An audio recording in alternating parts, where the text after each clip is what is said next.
Google AI Studio has been around for a while now, and for most people, it was basically just a place to test Gemini models, play with prompts, and maybe do some light prototyping. It was useful, but not something you would rely on to actually build real apps. But that's changed now. There has been a pretty significant infrastructure update to the build section of AI Studio, and after spending some time with it, it's actually worth talking about in details because the changes are more fundamental than a typical feature drop. So, the core of this update is that Google has connected AI Studio Build to something called the Antigravity coding agent. If you have not heard of Antigravity, it's basically Google's own agentic coding framework. It's the same system that powers their Antigravity IDE, which is a separate product built for developers who want AI to handle more of the actual coding works rather than just code completions. Connecting that same agent to AI Studio means the whole code generation experience is operating at a higher level now. It's not just autocomplete or simple scaffolding anymore. The agent can take a prompt, reason through how to actually structure an app, and handle more complex tasks without losing the thread. So, one thing that was genuinely frustrating about the old build experience was how it handled longer sessions. If you were working on something for a while, going back and forth with the assistant, it would start to drift. It would forget the structure you had already set up, repeat things it already did, or start making changes that contradicted earlier decisions. That's a lot less of an issue now. The context handling has been improved quite a bit, and it holds onto the shape of your project much better across our longer conversations now. So for anyone who tried to build anything even slightly complex in the old version, that alone is a meaningful improvement. Another change that sounds small but actually matters a lot in practice is that app generation now runs on server side.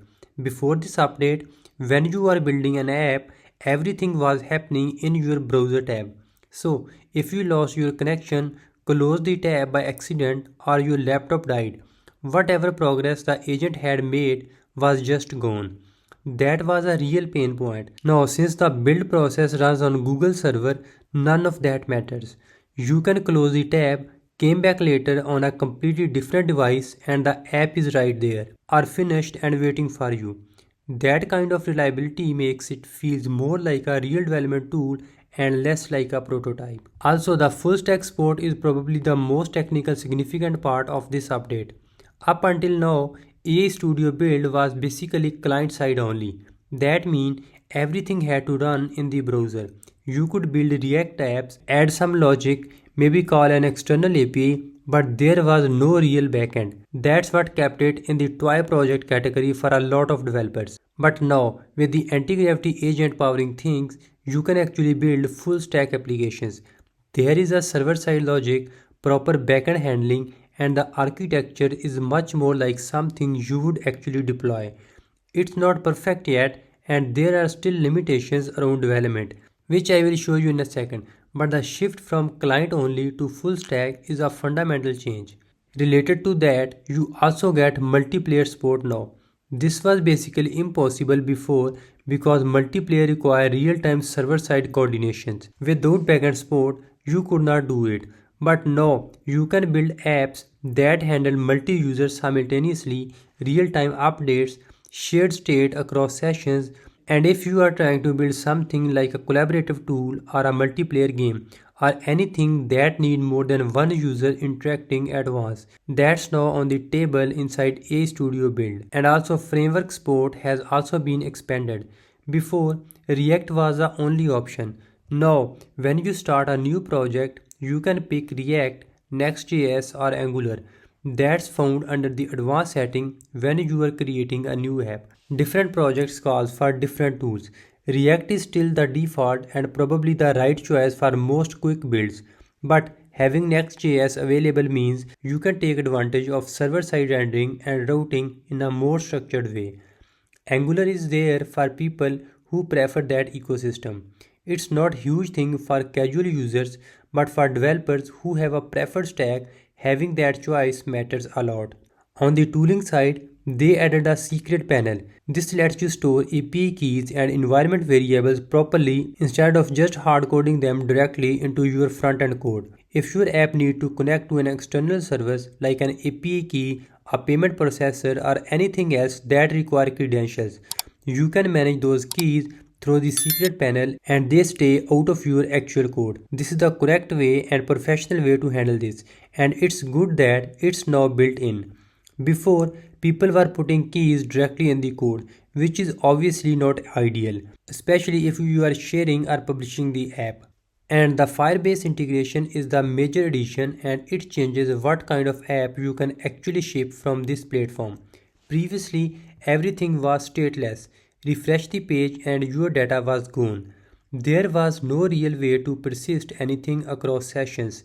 Now you can tell the agent to set up a Firebase database for your project and it will handle that Firestore setup, the authentication layer and the integration into your app automatically.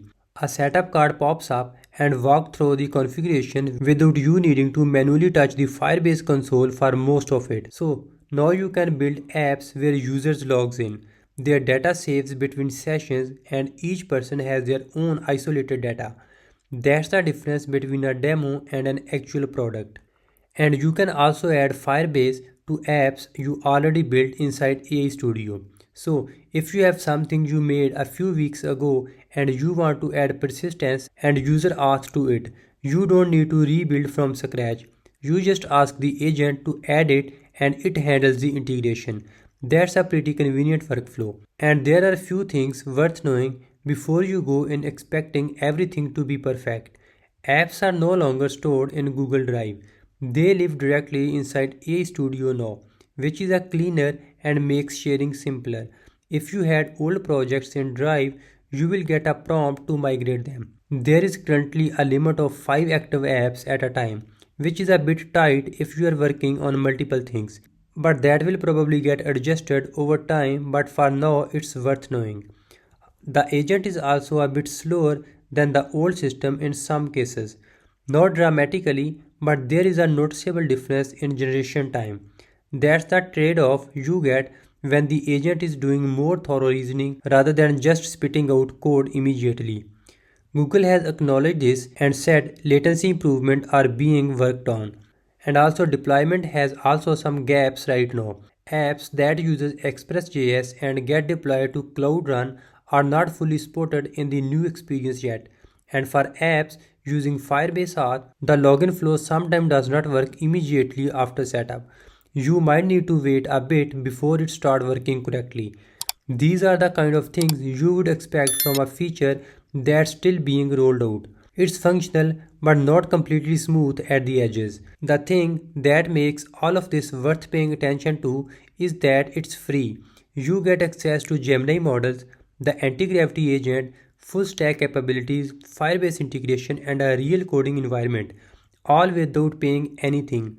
The Gemini API is included, which means you can build apps that actually call Gemini directly, use image generation, process videos, or tap into other Gemini features, all from within the same platform. There is a lot of capability at zero cost, and it puts AI Studio Build in a different category than it was in even a month ago.